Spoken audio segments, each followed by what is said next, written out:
આપણે અત્યારે હાલ ગુજરાતમાં સોશિયલ મીડિયા ઉપર કીર્તિબેન અને ખજૂરભાઈનો વિરોધ ચાલી રહ્યો છે. આ વિરોધ શેની માટે ચાલે છે એ તો આપણે જાણતા નથી.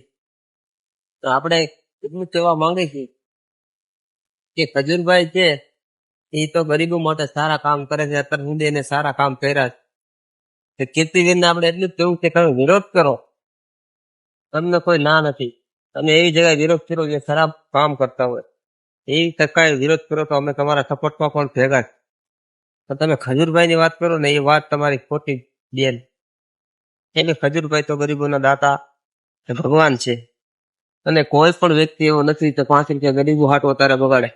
ભલે ખજૂરભાઈ લાખો કમાય, કરોડો કમાય, પણ 5-25 રૂપિયા ગરીબો માટે તો ખર્ચ કરે છે.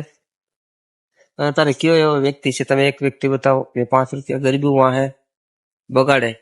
એટલે મારે કીર્તિબેન એટલું જ કહેવાનું થાય છે કે તમે આવા ખોટા વિરોધ જવા દો. હાસા માણાને વિરોધ તમે કરો ને એ તમારું નહીં ચાલે. કેમ કે ખજૂરભાઈ છે એ તો ખાસી વ્યક્તિ છે, સાચા છે, અને ગરીબોનો ભગવાન છે, દાતા છે. તો રહેવાના ગુજરાતના મારા ખજૂરભાઈ ના કોઈ ગરીબ નું ઘર બાકી ના રહી જાય એવી અરજ તના કરશે મારા સારંગપુર ના હનુમાન દાદા, મારા ભોળિયા શંકર ભળજે.